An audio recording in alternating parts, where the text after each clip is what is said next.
시장의 잔주름까지 들여다보는 시간입니다. 시장 클로즈업. 자, 오늘은 시황맨이 출동하죠. 시황맨의 시황타파. 오늘 이분과 함께하겠습니다. 블로크 이동훈 대표 나와 있습니다. 어서 오세요. 안녕하세요. 네, 반갑습니다. 자, 저희 그 블로크 이동훈 대표는 팟캐스트에서 그 시황맨으로 아주 꾸준히 활동을 하시면서 거기서도 굉장한 인기를 누리고 계시는 그런 분이에요. 저희가 그래서 모셔봤습니다. 자, 먼저 오늘 어떤 이슈가 준비되어 있는지 첫 번째 이슈부터 한번 살펴보도록 하죠. 만나보시죠. 액면 분할로 국민주로 컴백한 삼성전자. 액분전 모였던 기내는 어디로 갔나? 5만 원을 하회하며 주가는 부진한데 외국인과 기관의 공매도가 급증하고 있다. 이대로 삼성전자 조정인 F로 빠지는가? 도약을 위한 쉬어가기인가?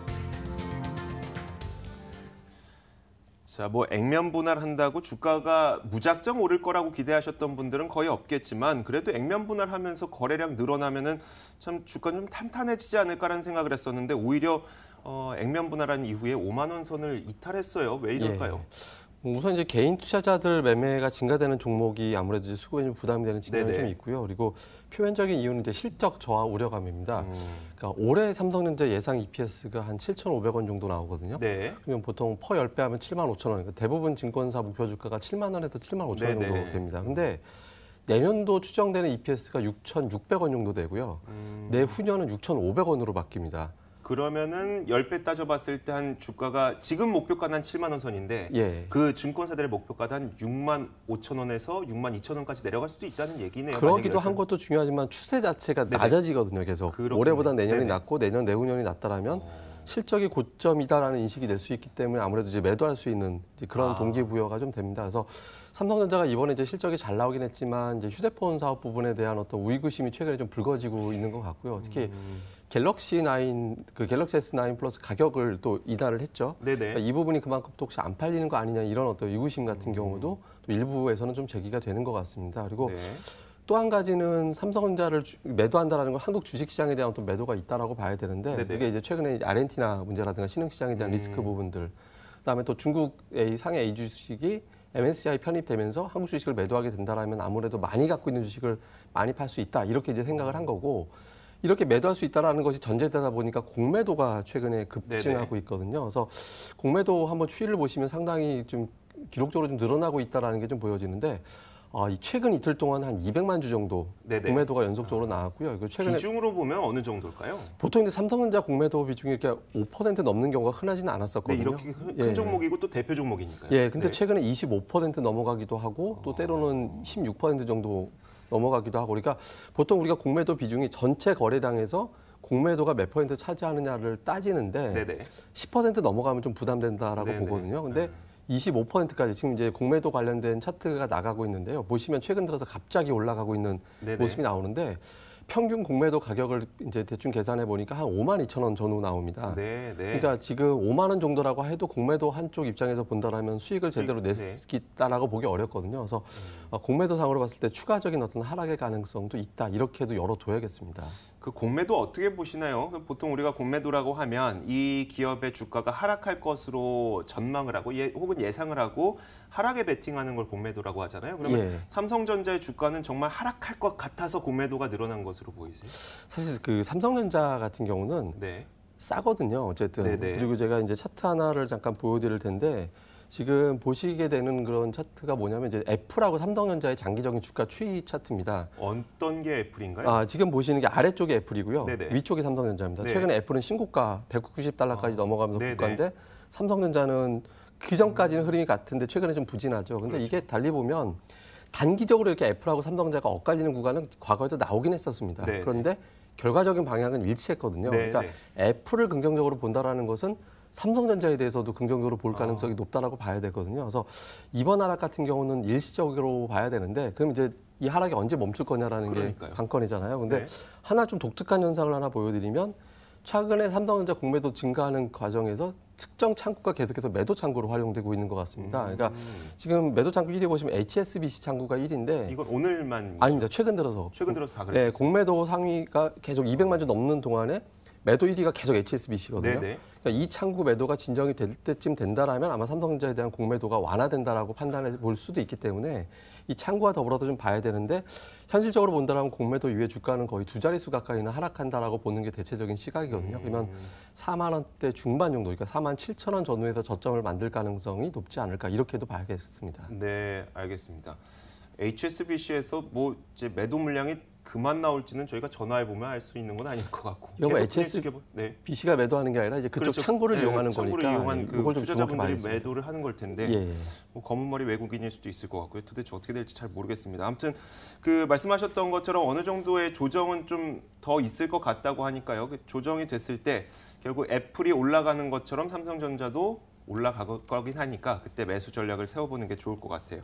자, 그런데 그 삼성전자를 생각하면 이 한 가지 종목만이 문제가 아니라 삼성전자에 연계되어 있는 부품 공급업체들, 뭐 반도체 그 장비 업체들 다양한 종목들이 다 얽히고 설켜 있지 않습니까? 이 종목들은 어떻게 해야 됩니까? 이게 좀 구분이 좀 되는데요. 그러니까 실적 발표를 좀 해보면 삼성전자가 연계된다라고 하는 기업들 중에서도 좀 차별화가 나오고 있거든요. 네네. 그러니까 반도체 쪽이 있고, 그다음에 이제 모바일 쪽 계열이 좀 있고, 네네. 또 이제 디스플레이 쪽이 좀 그렇죠. 나눠져 네네. 있거든요. 근데 대체로 보면 반도체 쪽이 상당히 좀 우세합니다. 그리고 오늘 미국 증시에서도 또 마이크론 테크놀로지는 강세를 보였거든요. 네. 그러니까 이제 하이닉스가 오늘 비록 뭐 주가는 좀 약세에 더불어서 보이긴 합니다만은, 그러니까 반도체 쪽은 계속해서 실적이 좋다라고 평가가 되고 있는 그런 상태이기 때문에 반도체 쪽으로 연결되는 기업들은 상대적인 강세. 그리고 또 하나의 축은 IT 쪽에서 그 우리가 어떤 MLCC라고 얘기하는데 삼성전기가 네네. 주력이죠. 네. 근데 삼성전기는 지금 최근에 제품 가격 강세 때문에 실적이 계속 좋아질 것으로 분류를 하고 있거든요. 그래서 반도체 쪽과 삼성전기하고 연결이 되는 기업들이 상대적으로 강할 가능성이 높고요. 스마트폰 같은 경우는 지금 변수가 계속 나오고 있어서 뭐 예를 들어서 뭐 판매량 등락에 따른 변수, 그다음에 뭐 우리나라 삼성전자 제품이 중국 시장 내에서 판매량 점유율이 계속 떨어졌다, 뭐 이런 내용들도 계속 나오면 네네. 좀 부담스럽게 작용할 수 있거든요. 그래서 휴대폰 부품 쪽보다는 이제 반도체 쪽이 IT 쪽에서는 상대적으로 유리하다 이렇게 봐야겠습니다. 결국은 반도체란 얘기네요. MLCC 관련주도 사실 반도체라고 볼 수 있는 거잖아요.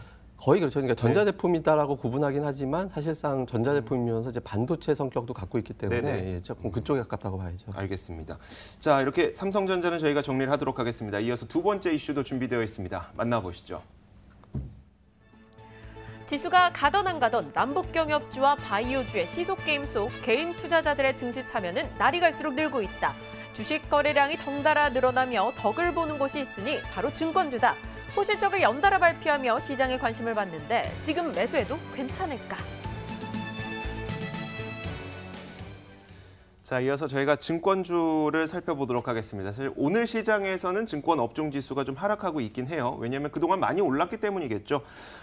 그래도 여전히 증권주는 매력적이라고 보는 사람들이 많고 이동훈 대표도 마찬가지로 증권주 매력적으로 보고 있겠죠? 예, 그러니까 증권주는 주식시장 강세 보이면 당연히 수혜주라고 보는 네네. 수밖에 없는데, 그러니까 주식시장이 올라갈 때 이제 두 가지 같이 봐야 되거든요. 그러니까 거래대금 증가하느냐, 그다음에 주가 자체 강세를 보이느냐. 그러니까 네. 거래대금 한다라는 것은 그만큼 투자자들이 활발하게 증권사를 통해서 이제 주식 거래를 하고 있기 때문에 그러니까 기본적으로 실적이 올라가거든요. 그러니까 최근 들어서 뭐 무료 수수료 이런 것도 많긴 합니다만은 네. 거래량 증가할 때 신용이라든가 이런 것들이 같이 올라가니까 이거 증권사 수익에 그대로 연결이 그렇죠. 되거든요. 그래서 이 부분에 대한 기대감이 있고요. 또 하나는 절대적으로 종목 자체들이 강세를 보일 때, 그러니까 증권사 사업 구조는 자체적으로 주식을 운용하는 팀이 또 있거든요. 네. 그러니까 운용하는 팀의 수익이 또 같이 올라가는 그런 특성이 있다 보니까, 그러니까 최근에 사실 최근 종목들의 강세는 증권사 수익 운용 쪽하고는 별로 상관은 없을 겁니다. 그러니까 네. 대북 테마주를 집중으로 매수했다라고 보기 좀 어렵고, 물론 건설주 이런 건 좀 포함이 되어 있겠지만, 그렇지만 전체적으로 거래 대금이 하나의 종목이 개별주가 막 2조 원씩 거래 대금 나오고 막 그랬거든요. 그래서 네. 이런 부분들과 계속 재료가 연결되고 있거든요. 1분기에는 제약, 2분기에는 경협주.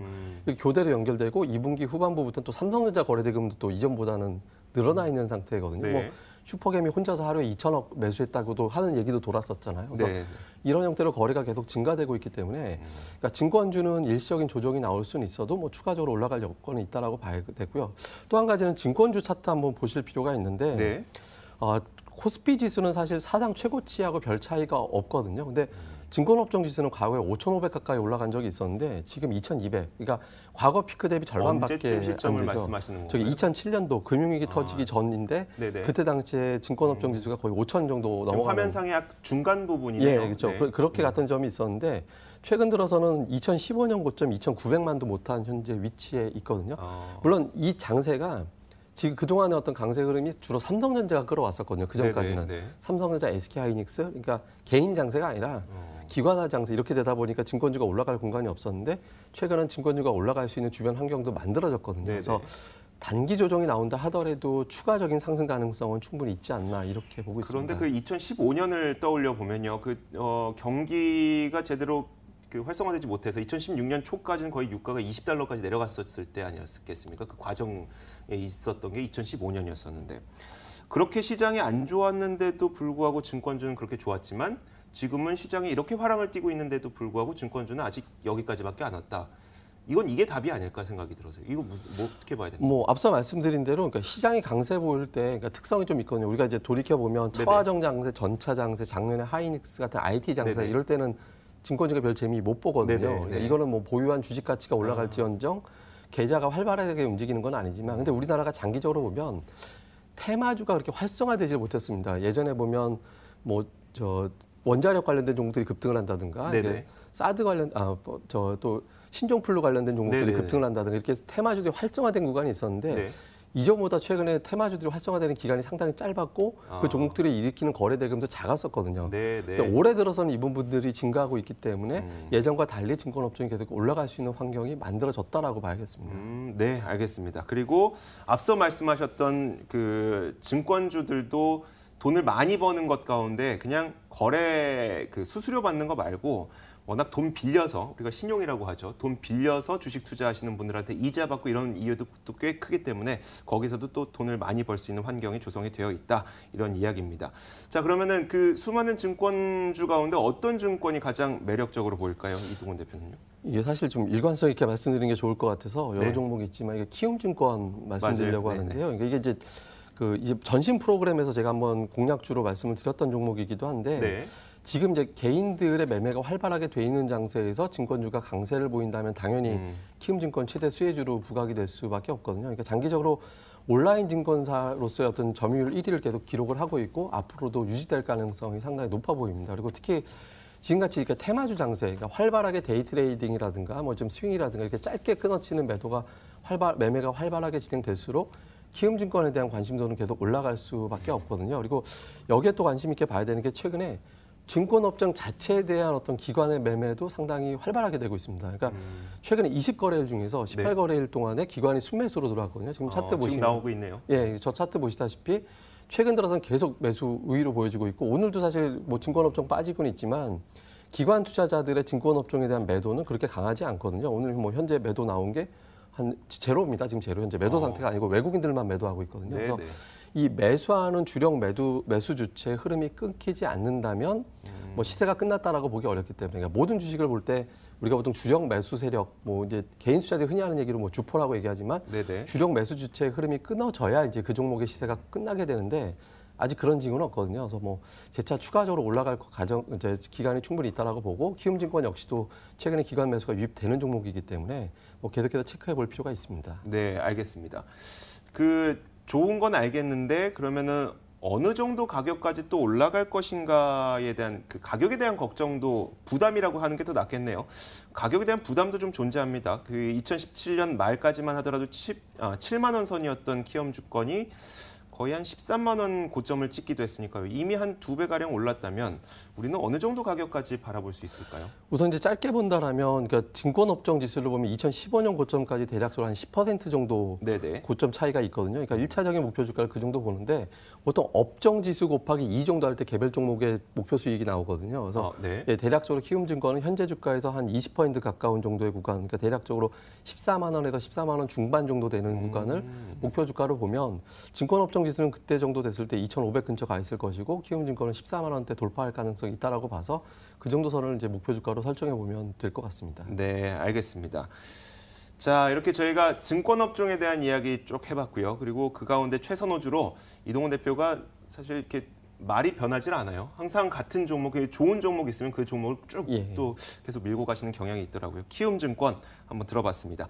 자, 이어서 세 번째 이슈가 준비되어 있습니다. 한번 만나보시죠. 1분기 실적 시즌 막바지에 접어든 가운데 어닝 쇼크 기업이 어닝 서프라이즈 기업보다 많다고 하는 1분기. 그래서일까 실적 개선주에 대한 관심은 더욱 올라가고 있다. 1분기 실적 끝자락, 이제 2분기 실적 개선주는 무엇일지 고민해볼 시기, 선점 전략을 세워보자. 자, 이제 웬만한 그 큰 기업들, 굵직한 기업들의 실적은 얼추 다 발표가 된 것 같아요. 1분기 실적에 대한 평가부터 한번 해보도록 하죠.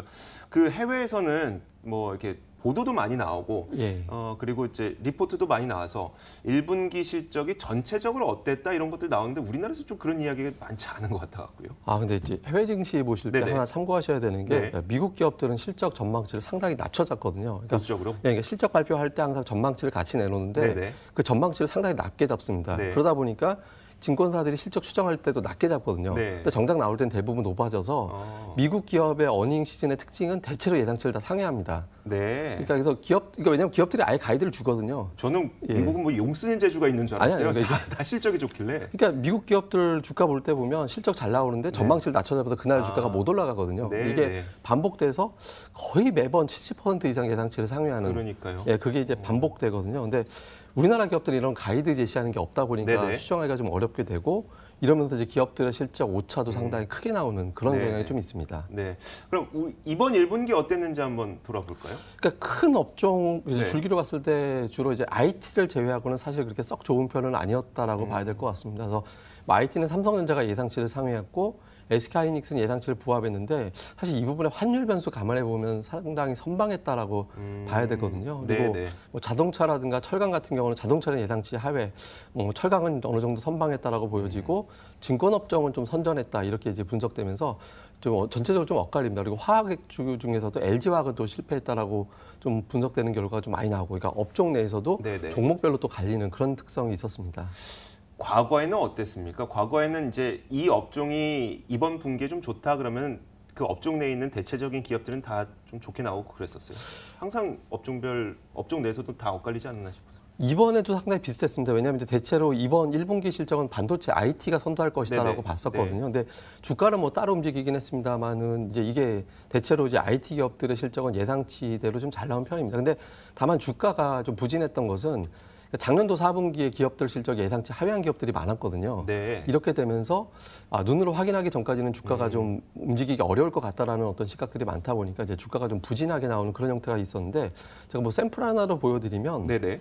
그 세보 MEC라는 종목 같은 경우가 상당히 실적이 좋은 기업이었거든요. 이름 다시 한번 말씀해 주시죠. 세보 MEC. 이건 제가 세보 뭐 MEC. 전신 방송에서도 2번 정도 말씀을 드렸던 종목인데 오늘 실적 발표하고 상한가까지 네네. 올라갔거든요. 근데 이게 실적이 좋을 것이다라고 미리 누구나 좀 인식을 했던 종목인데 네네. 의심을 한 겁니다. 그러니까 실적이 좀 부진할 거다 이렇게 인식이 됐던 종목이었고 네네. 유닛 테스트 같은 경우도 일회성 비용 뭐 이런 것들 때문에 좀 의심받았던 기업인데 실적 발표하고 나서 주가가 한 단계 도약하는 그런 형태가 나오고 있거든요. 그래서 IT 계열의 기업들이 그동안 실적 부진할 것이다라는 우려감 또는 확인해야 되겠다라는 어떤 신중함에서 확인이 되면서 속속 올라서는 그런 모습들이 나오면서 역시 IT 기업들이 대체로 예상치대로 나오면서 주가도 반응하는 그런 형태가 나오고 있습니다. 그 두 종목을 말씀해 주신 이유가 뭔가 궁금하거든요. 혹시 개인 투자자 입장에서는 예. 실적이 발표되기 전에 이들이 실적이 좋아질 것인지 나빠질 것인지 혹은 실적 발표 대비해서 그러니까 예상치 대비해서 실적이 안 좋을 것인지 좋을 것인지 이거 구분하기 좀 어렵거든요. 사실은 이제 이 방송에서 추천주로 말씀드렸던 종목들이었고요. 네네네. 이제 그래서 말씀드린 네네. 거고. 그러니까 또 한 가지는 뭐냐면 그 사유를 생각해 보시면 되는데 이미 확인된 실적에서 PER 5배에서 7배 정도밖에 안 되는 저평가주였거든요. 네네네. 근데 그 저평가라는 게 눈으로 확인되느냐. 그러니까 예를 들어서 이제 아까 삼성전자 말씀드렸지만 하향하는 패턴으로 보여지게 되면 매수하기가 상당히 곤혹스러워지는데 그렇죠. 네. 이게 우상향하고 있다는 게 확인이 되면 지금 주가는 너무 싼 주식이 되거든요. 그러니까 예를 들어서 이런 종목이 하나 더 있는데 한양 ENG 같은 경우도 네네. 비슷한 케이스입니다. 네. 그래서 작년도 실적 대비 퍼가 7배. 근데 올해 실적 더 좋아지면 퍼 7배보다 더 낮아질 수가 되거든요. 네네. 그래서 그런데 이런 주가는 종목들, 우상향하고. 예, 그러니까 1분기 실적 오늘 다 끝나니까 이런 기업들 잘 찾아보시면 여기서 좋은 기업들 많이 나올 수 있습니다. 알겠습니다. 저희가 종목을 고르는 방법을 또 힌트를 받은 거네요. 네. 알겠습니다.